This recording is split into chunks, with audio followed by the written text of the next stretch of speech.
Okay. So we'll be doing again the example that we started on Monday, which is example 1. Let X be the age of a child in years and let Y be the number of irrelevant responses on a standard test appropriate for the child's age. So if we have the data, what we did last Monday, guys, we put the X values in L1 and the Y values in L2. And let me show them to you. That's what we did. And the first question was to create a scatter plot. I'm going to walk you through the steps again, although all the steps are listed in this handout. So here's what you do. You go to second and Y equals and press enter. And you make sure that the scatter plot 1 is on. And you make sure that the type is the first one, which is a scatter plot. Scatter plot means he will show you all the points in there. So and then after you do that, you go to zoom and then number 9. There you go. That's the scatter plot. You see, you can see the line, the points seem to be following a pattern of the line that goes down. So negative correlation. It looks like they belong to a line that's pointing down, not pointing up. So that's the first impression that you can make. The second question is, as you can see in part B, find the correlation coefficient R. And this is how you find R, guys. You go to stat, calc, linear regression AX plus B. If your calculator is a CE, the newer calculator is going to ask you to check X list and Y list, make sure it's L1 and L2. If it is L1 and L2, you just hit calculate, but we're just going to press enter here twice. There you go. So I got R, which is negative 0.97. We did 3 decimal places. And I got the equation of the line, actually, equation of the line of best fit, which is Y equals AX plus B. A is negative 0.963 and B is 17.296. You can see all of that on the screen. We got R and we got R squared. And that's all I need from the calculator for now. So I put them right here. Find the correlation coefficient R and comment on the relationship between X and Y. We did that last time. That's going to be the first question on any assignment pertaining to chapter 9. So using the calculator, by following the steps above, R is negative 0.97.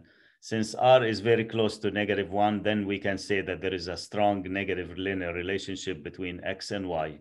You can say X is the age of the child and Y is the number of irrelevant responses on a standard test. So rather than writing X and Y, you can say a relationship between the age of a child and the number of irrelevant responses. Part C, you already did it. Find the equation of the line of best fit. Use our calculator and the steps explained above to derive the equation. As you can notice, I put a lot of details in this question because this is the first time we're doing it, so you know what to do next time. You already did the equation, guys. It's Y equals AX plus B, but I told you last Monday, since this equation is derived from the sample data, we put a Y hat on it. So it's Y hat equals AX plus B. A, as you notice from the calculator screen, it was negative 0.963. Let me just put it again so you can see it. You can see A, negative 0.963, and B is 17.296. And here you go. That's the equation. Negative 0.963 plus 17.296. Any questions so far? So you should be able, guys, to find R, to find R squared, and to find the equation of the line of best fit. Now, what I told you, I skipped part D last time, which is something new that I like your attention for a minute or two until we get it done. And let me give you an idea of what we're gonna do in part D now. So we found R, and R was negative 0.97. And we concluded we were saying that there appears to be a strong negative linear correlation between the age of a child and the number of irrelevant responses. So what we meant by that, as that children grow older, the number of irrelevant responses that don't make sense on the test will reduce. But we got this R from a sample of 9 children only. The question is, can we extend our conclusion to the entire population of children? So can we say in general, as children grow older, we can assume if they take a standardized test that they're gonna put less nonsense answers, on the test? The answer is probably yes, probably no. In order to find out whether we can determine that this is the case for the entire population of children, we need to run a hypothesis test. So R, guys, is a sample correlation coefficient.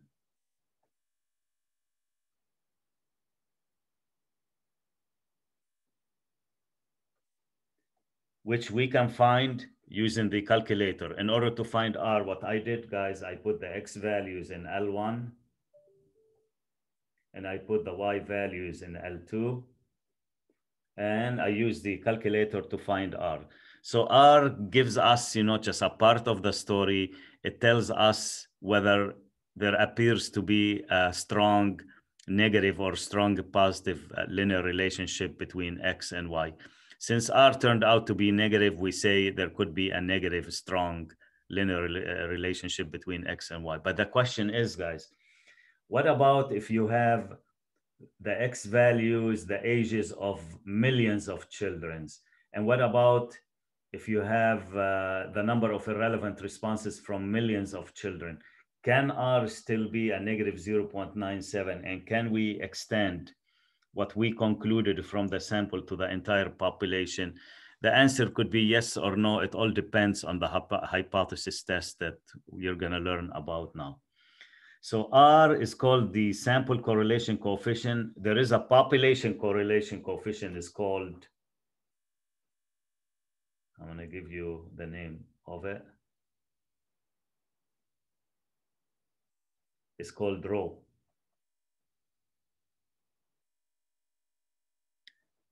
Now, rho we cannot find, because in order to find rho, you have to bring every single child in the world who took a standard test and get their ages and their scores. So if we are to get rho, we might have, just a database that has millions and millions and millions of values. So realistically speaking, we cannot find it. Just like we cannot find the mean of the population or the proportion of the population, but we can test it. We're gonna learn how to test the population correlation coefficient rho. So what I'm gonna show you guys how to set up the hypothesis test and test this one. You're gonna see it's a very easy test, and we're gonna use the value of R to test rho. Just like when we use X bar to test the mean in mu, we're gonna use R to test the population correlation coefficient. When you test R, this is how you test R. There are 3 scenarios for the hypothesis test. So I'm gonna write them down. This is the first one. This is the second one. And I'm gonna explain what each one means. And this is the third one.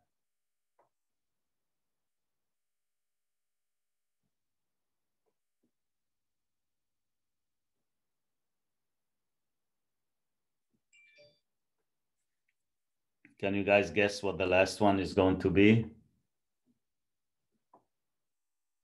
Equal, not equal. Yep. Okay. If he asks you to test for positive correlation, this means a positive greater than 0. If he asks you to test for negative correlation, this is negative correlation less than 0. If he asks you to test for correlation, he doesn't say equal or not, positive or negative, you do this. So this is a positive because the alternative is positive, greater than 0. This is negative, and this is correlation. He doesn't say whether he wants you to test positive or negative. but test, just whether there is a correlation between X and Y. Remember, guys, when I say if R is close to 0, we have no correlation. The linear relationship is weak. If R is away from 0, but close to 1 and -1, we have a strong linear relationship. You can say, guys, that HO has less than or equal to 0. So the null hypothesis has the equal to 0. So this is where the correlation is weak in the null hypothesis. Greater than 0 means you are going away from 0 toward the right. So then this is where you have correlation. Same thing here. If you can approve of the alternative hypothesis, that means you have a strong correlation, because less than 0 means you're going away from the 0, but you're going to the left. Here, greater or equal to 0. Equal to 0 is not good news for the correlation, because when R is equal to 0, we say that there is no correlation. Same thing here. Rho equal to 0 means no correlation. Rho different from 0 means you are shying away from 0, but to the right or to the left, then there is correlation. So what we write here, when we don't write where the claim is, we just write this statement. Let me show you how to write this statement here. Okay, in our question, what does he ask us to do? Let's read it. Let me just get it and show you what he's asking you.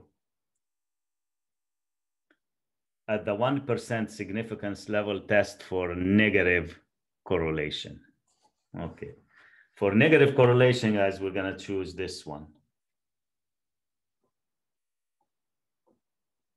And you don't say where the claim here. You just write this statement always. Here you write correlation not significant because it has the 0 in it. And any guess what would you write in HA? Correlation is significant. Is significant.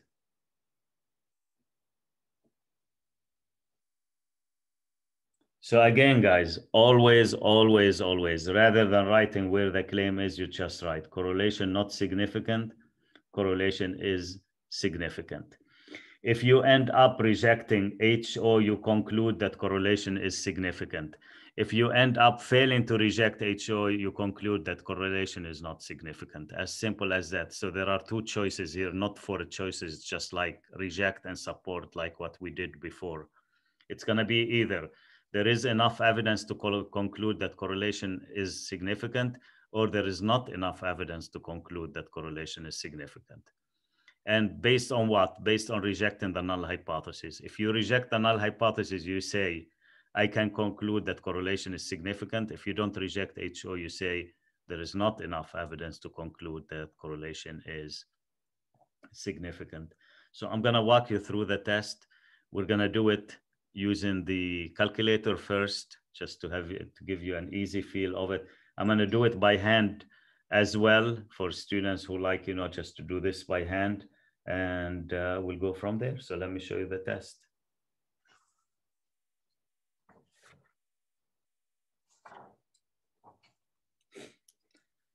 So test for negative correlation. This is all what I've been talking about here, guys. So negative correlation, we're going to choose this.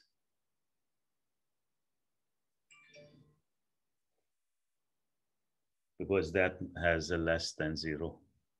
And you can see a correlation is significant, correlation is not significant, right? Okay, so that's what we're choosing right here. Okay, here's how we run the test. You already have the data. You have the X values in L1 and the Y values in L2. Okay, if you still have them from Monday, let me show you how we're gonna run the test. You're gonna like this on the calculator. You go to Stat, Tests. Instead of scrolling down, scroll up, because that test is toward the bottom of the lists. Can you guess, guys, given the chapter and what we're doing in this chapter, can you guess the name of the test? Which one?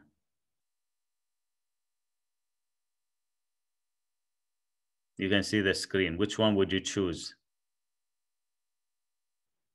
Letter S. What does the letter S say? There's no letter S here. No, I said F. Oh, letter F. That is correct. It's a linear regression t-test. So 2 formulas, 2 functions on the calculator in this chapter. This function and the linear regression AX plus B. That's it. So let me show you. I'm going to go to it. Very easy test. You will see. Is the list X list in L1? Yes, I can confirm that. Is the Y list in L2? Yes, I can confirm that. Don't change the frequency, guys. Don't touch it. Just leave it at 1. Okay. This one is the alternate. Sorry, before we get to that. This is one, he wants the alternative hypothesis. Always, just like you did in the other tests in chapter 7 and 8, you need to specify the alternative. Look, he put row here. And which one do I choose for the alternative? First, second, or third? Second. Second. Here you go. Enter. And watch, guys. You're going to get more than what we asked for here.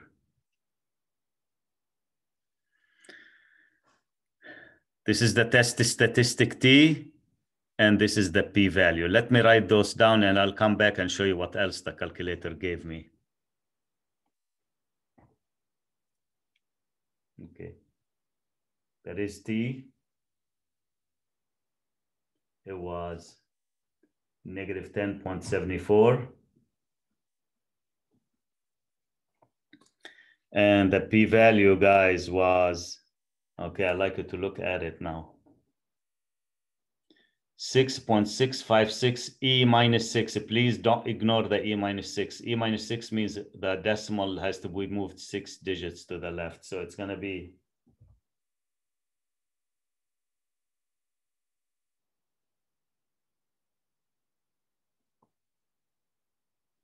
and if you are to round this to 4 or 3 decimal places when you do the work online, it will be this.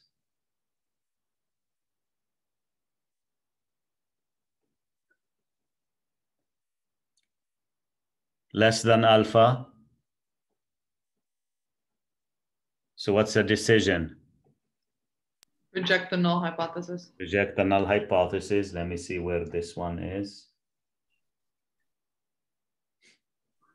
There you go. Again, guys, you see a lot of details here because I'm trying to explain that thing to you.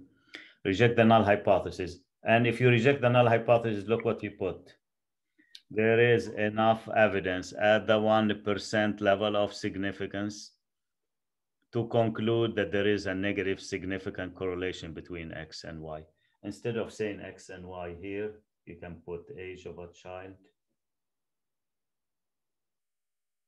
and the number of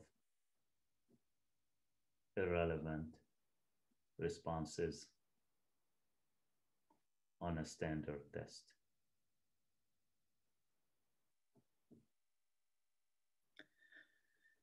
And that concludes, so there is a strong correlation between the two. Now, let me show you what the calculator showed you here, in addition to the test statistic and the p-value. It gives me the equation of the line y equals a plus bx. Remember when we did the linear regression previously, it was ax plus b, but the guy here who wrote this program decided to make it a plus bx. So if you are to get the equation from here, you just follow y equals a plus bx. Whatever b is, you attach it to x, and whatever a is, you just leave it stand alone. So A is 17.296. That's what we got. Here is B, negative 0.96. And if you guys want to know what else we're going to get R and R squared. S is called the standard error. If you are asked to find this S, this is S standard error 0.93. And look, this is R squared. And finally, you're going to see R. So actually with this test, guys, you get everything. You get everything, r squared, you get the equation of the line, and you get the results of the hypothesis test. Okay? We'll do one more time what reg EQ means on that test, on the line reg T test. Oh, this is to test if there is a positive or negative correlation between X and Y. So if I ask you to test the hypothesis, you go to linear regression t-test. It's called linear regression t-test. This is the only test that you need in this chapter. And it is a t-test. As you notice, the variable is called t right here. Yeah, so underneath where we picked, we put the list L1, L2, frequency 1, then we put less than 0. And then there's another thing that says reg EQ on it. And no, don't worry. This is where you want the equation to go, the equation of the line. Don't worry about this. Leave it blank. Okay. That's a good question. Leave it blank. Yeah. Okay. To show you this, what you asked for, I want to go to Zoom 9 one more time. I want to show you the line of best fit, guys. If you want to put the line of best fit and show how it goes through those points, you go to y equals, watch, and I'm going to do it. It was negative 0.963x plus 17.296, and hit the graph and watch, guys. See the line of best fit? That's the line of best fit. It's not going to fit all the points, but you can see the points are very close to the line. All right. Let's continue with this. I'm going to show you the part where we can do the work by hand as well in a second. Let me just finish this first.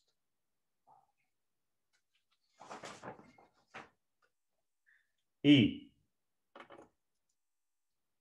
Find the predicted number of irrelevant responses Y when the age of a child is X equals 8. There's the equation, guys. That should be an easy one.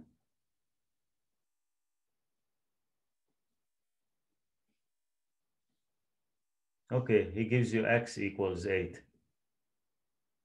How do you find Y? Does everyone agree with me that you plug in the X equals 8 into the equation?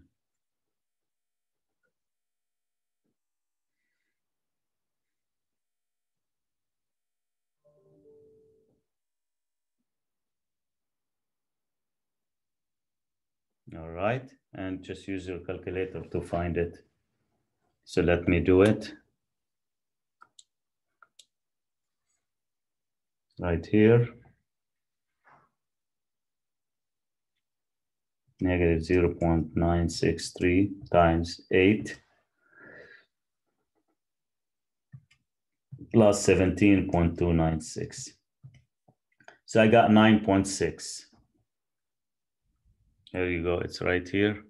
Or if you want to, since the questions can't be decimal, so you can say about 10 questions. So when the child's age is 8, he or she is likely to do 10 questions with irrelevant responses. All right. Okay. The last question. Coefficient of determination. Find the value of R squared and interpret its meaning. Well, you don't need to find it. It's already done for you on the calculator. We had it already. And R squared, guys, was, let me write it down, 0. What was it? We can get it done again.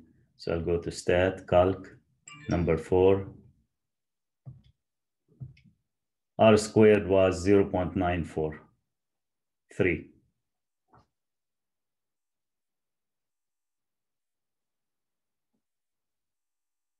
And let me show you how to interpret the value of R. I did explain that on Monday, and we used the diamond example, but here's how you state the conclusion. Okay, you change it to a percent. So 94%. Bezzi, I have a question. Yes. You know how you're like doing it and it goes to L1, L2? Yes. What do we have for L1 and L2? What is it? What information did we put in for The L1? X and Y values, right here. On page 3 of the notes. Right here. This is your L1. This is your L2. And any question is going to begin with this table. You're going to see this horizontal table with 2 rows right away before even doing anything and even looking at the questions. Go to your calculator and plug in the first row in L1 and the second row in L2. Does that make sense? Yeah, thank you. Sure. All right. So, Badly. For the yes. one we just did, to when we said X was 8 and we plugged it in, I feel like for some reason it seems like that equation is out of order. Why? Because isn't the 0.963, isn't that B? Oh, no, it's not. It was B in the linear regression t-test, but the equation was A plus BX, not AX plus B. Yes, it was B. But if you follow, just the name, how he named the equation, you will get the exact same thing. As I told you, the one who programmed the linear regression t-test, he did not call the equation AX plus B. He called it A plus BX. But he switched the value of A and B again. So it's the same thing. If you just follow what you see on the screen, you will get the same equation. So here's how you write, just the conclusion. What does R squared mean? You change it to a percent and you say 94.3% of the variation in the Y value can be explained by the variation in the X value.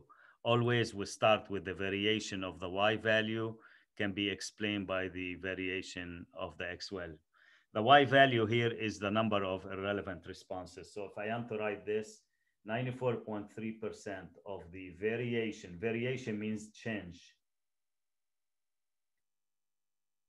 in the irrelevant responses can be explained by the change in age or by the variation in age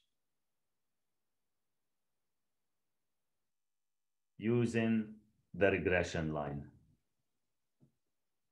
So that's the conclusion. It's already written for you, but I thought to write it again just to have a feel here. So that's how we interpret the value of R. So R squared equals 94%. This value is the amount of variation in the values of Y that can be explained by the variation in the X values. You can also state that 94% of the variation in the number of irrelevant responses on a standardized test can be explained by the variation in the age of the child using the regression line.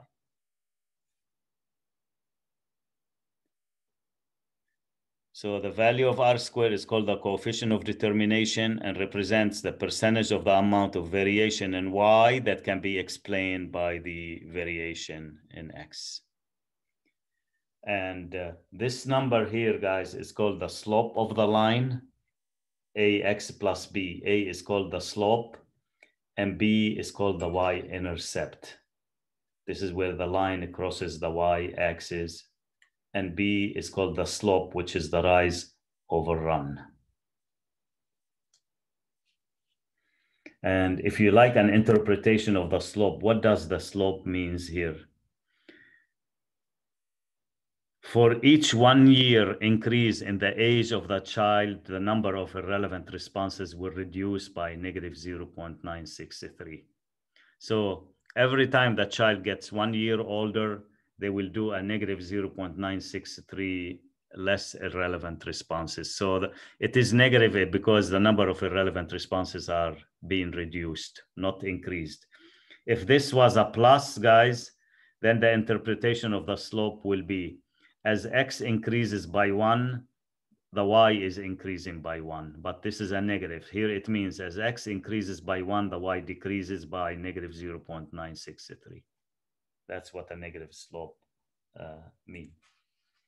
All right, now I'm going to show you how to do this one by hand. The same exercise, guys. I'm going to show you how to, we could have done this by hand. But Mr. Ozzy, yes. can you go back for a second so I can take a picture of the explanation? Oh, I'm going to send him to you. Oh, okay. Thank you. You're going to get everything. We will complete it. It's almost complete. So you're going to get everything. Okay. Let me show you guys how we could have done this by hand, because if you watch the videos of the author online, they're done the work both by hand and using the p-value. So we did HOHA. This you have to do by hand, guys, whether we like this or not. We have to write it down. That was the first. And then you still have to put the data X value in L1, and you have to put the Y values in L2. Okay, so this is step number 1. Step number 2, if we don't want to use the calculator, is to find the test statistic T. And here's the formula for the test statistic. See how much time you save when you use technology? Okay, this is the formula. Remember, R, guys, was negative 0.97.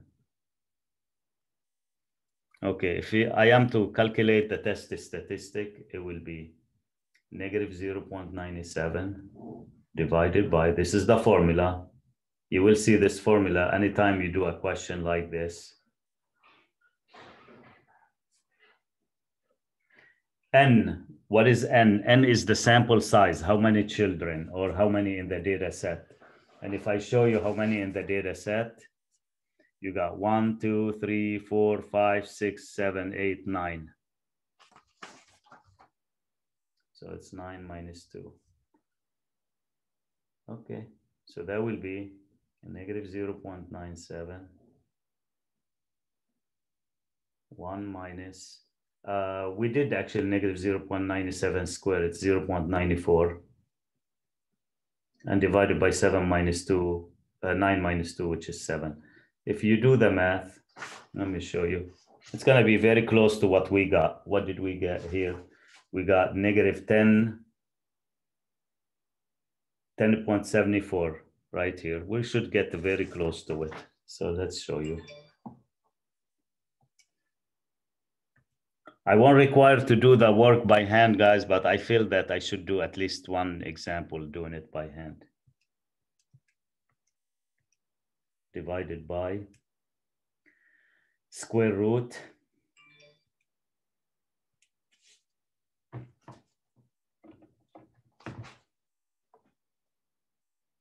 Okay, we need a square root here. Oops.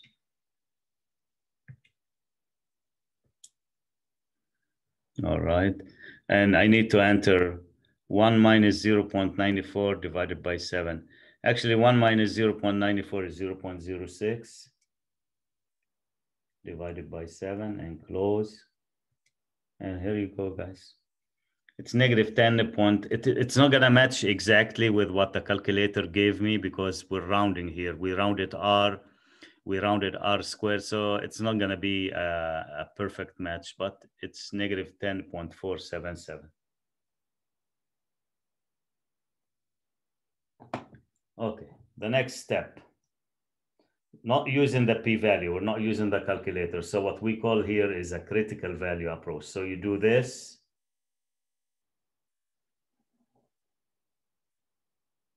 And you guys agree with me, this is a left tail test because rho is less than 0. Less than means a left tail test. So you mark this as a left tail test. This is a critical value here. We call it T0. We're going to find it right now. This is 0. And we're going to show you that we're going to end up rejecting HO. Since this is a T test, guys, we use table 5. So I'm going to take you back to table 5. And show you how to find the critical values. We've done that already when we did chapter 6. And this is table 5. I'll show it to you just 1 second. Okay.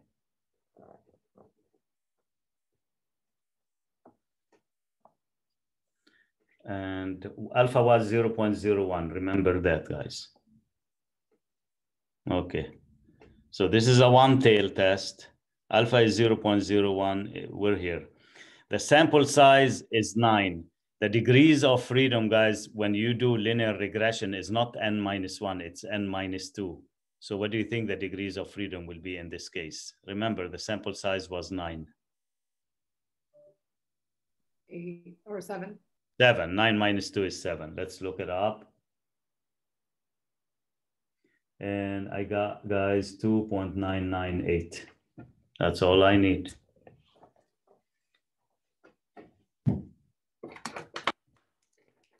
But since this is on the negative side, we make it negative 2.998. The rejection region is always on the left because this is a left-tailed test. Okay, my test statistic, guys, is negative 10.477. If I am to place the test statistic on the number line, the negative 10.77477 has to be here. And that falls in the rejection region, so you end up rejecting the null hypothesis. You reject HO, and then you conclude that there is, we can conclude that there is a significant correlation between X and Y.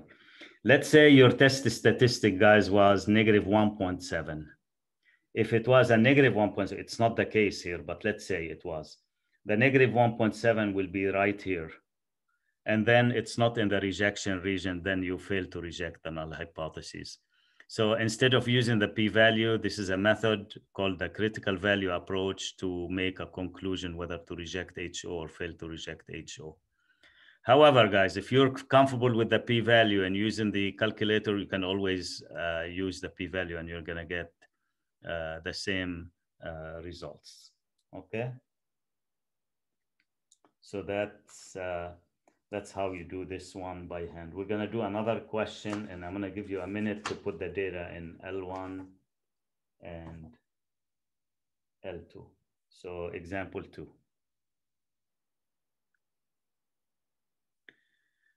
Let X represent the average.